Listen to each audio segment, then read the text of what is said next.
राधे राधे मेरी YouTube family. ये recipe या फिर ये वीडियो है 26 फरवरी का।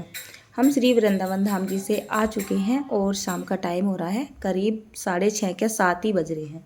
ठीक है ना। अंधेरा तो आप बाहर देख ही रहे होंगे और सुबह से मुझे काम में लगे लगे ना ये टाइम आ चुका है। अच्छा, अगर हम कहीं 1-2 दिन के लिए चले जाते हैं ना, तो आने के बाद जो कंडीशन होती है अपनी, मानो बहुत बुरी होती है। काम ना कवर ही नहीं होता है। पूरे घर का हाल बहुत ही बुरा हुआ पड़ा है और सुबह से मैं कपड़े धोने लगी पड़ी हूँ। पता है क्यों? दरअसल मेरी थोड़ी ना तबीयत भी डाउन है। कहीं से आते हैं ना, एक तो सफ़र की थकावट होती है और दूसरा मेरे पास ना एक रीज़न हुआ था।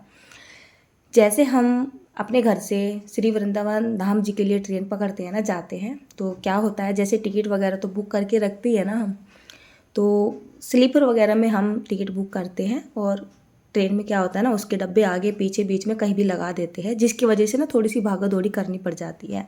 अक्सर अपने जो सीट लेने के लिए ना भागा दौड़ी करनी पड़ती है।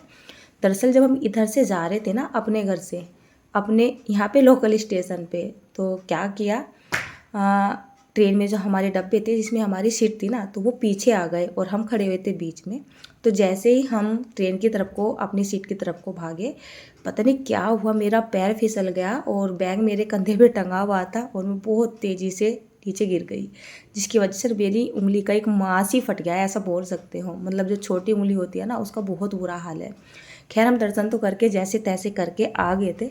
हाथ में लगी थी चोट, घुटनों में नहीं लगी थी और कहीं नहीं लगी थी, ये अच्छा हुआ। लेकिन ये चोट इतनी बुरी लग रही है, इसकी वजह से ना मुझे बुखार चढ़ा पड़ा है एक तरीके से। मतलब पूरे बदन में दर्द है और ये इसमें इतनी ज़्यादा जकड़न है कि इससे कुछ काम नहीं हो पा रहा है। इसी वजह से मुझे पूरा दिन हो चुका है काम में लगे लगे। ऊपर से बच्चों की भी तबीयत सी ढीली चल रही है, मेरे हस्बैंड की तबीयत भी ढीली चल रही है, उनका पेट ख़राब हो चुका है। दरअसल उन्हें होटल रेस्टोरेंट का खाना ना सूट नहीं आता है, उन्हीं की वजह से मैं अपने घर में सिंपल खाना बनाती हूँ। 2 दिन से वो खाना भी नहीं खा रहे थे। मैंने सोचा कुछ ना कुछ तो करना ही पड़ेगा, तो मैं बना रही हूँ मूंग की दाल। मूंग की दाल का अगर मैं नाम भी लेती हूँ तो मेरे हस्बैंड चिढ़ जाते हैं, उन्हें इसका फ्लेवर या फिर इसकी खुशबू अच्छी नहीं लगती है, वो खाते नहीं हैं। मैंने सोचा खिलानी तो पड़ेगी और हेल्दी खिलाना पड़ेगा, क्योंकि पेट की परेशानी है मेरे हस्बैंड को। तो मैं यहाँ पर मूँग की दाल बना रही हूँ। मैंने यहाँ पर आधी छिलके वाली मूँग की दाल ली है, आधी ली है धुली हुई दाल। ठीक है ना। इसको पहले अच्छे से रगड़ रगड़ के धो लिया था। कुकर यहाँ पे रख के इसमें थोड़ा सा घी डाला, तेल नहीं डाला था। थोड़ा सा ही बस जीरा डाल के उसको चटका लिया था और धुली हुई दाल को यहाँ पे डाल दिया था।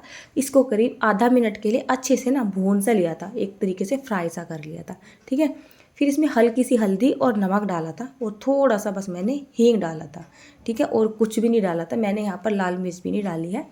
जब पेट में कोई दिक्कत होती है, परेशानी होती है ना, तो सबसे पहले ना लाल मिर्च को ही छोड़ना चाहिए। तो चलिए, जितनी मैंने यहाँ पे दाल ली थी ना, करीब 8 गुना मैंने यहाँ पे ये पानी डाल दिया है। दाल को हल्की सी स्पाइसी बनानी है ताकि थोड़ी सी टेस्टी बन जाए और दाल हमारी हेल्दी भी रहे। ठीक है। तो उसके लिए मैं यहाँ पर डाल रही हूँ हरी मिर्च। ये काफ़ी तीखे वाली मिर्च है, हल्की सी ये दाल चटपटी सी अच्छी लगती है। मतलब बचपन में क्या होता था ना, मतलब जैसे घर में छोटे बहन भाई आए हैं ना, तो हम भी छोटे छोटे ही थे। तो क्या बोलते हैं ना, जब जच्चा बच्चा होते हैं, तो मम्मी की बात कर रही हूँ मैं अपनी। तो मम्मी को ये दाल दी जाती थी तो उसमें मिर्च कम ही डालते थे, बस हरी मिर्च ही डाल के देते थे मूंग की दाल में। मुझे वो खाने में बहुत टेस्टी लगती थी और तब से मुझे इसका जो टेस्ट है ना बहुत ही अच्छा लगता है। मैं अक्सर इसे अपने घर में वैसे भी बनाती रहती हूँ, बहुत ही सिंपल वे में, हरी मिर्च डाल के, लाल मिर्च नहीं डालती हूँ। ठीक है ना। तो यहाँ पे मैंने 7-8 गुना पानी डाल दिया है, 3 हरी मिर्च काट के डाल दी है, अच्छे से इसको चला दिया है। इसके ऊपर से झाग नहीं उतरेंगे, क्योंकि मैंने दाल को बहुत ही अच्छे से रगड़ रगड़ के धो लिया है और मैंने चेक कर लिया था। अगर इसमें झाग आते ना तो मैं पहले ही निकाल देती, तो मैं आपको पहले ही बता रही हूँ, इस दाल में झाग नहीं आने वाले हैं। ठीक है ना।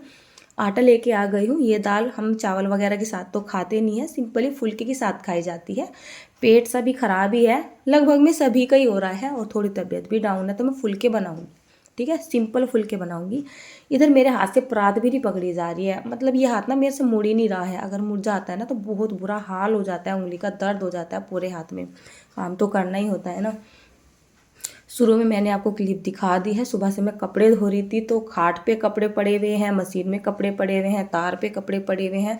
घर का बहुत बुरा हाल है, कहीं पाइप पड़ा हुआ है मशीन का, कहीं कुछ पड़ा हुआ है। मतलब जब काम ही नहीं हो पा रहा है तो पड़ा तो रहेगा ही ना।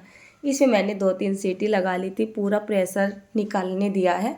और दाल देखिए बिल्कुल हमारी बनके तैयार हो चुकी है।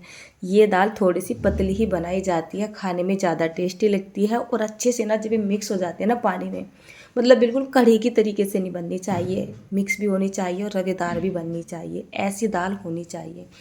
चलिए मैंने यहाँ पे ना थोड़ी सी दाल निकाल ली है क्योंकि इसमें तड़का लगाना है, आप तक पहुँचानी है।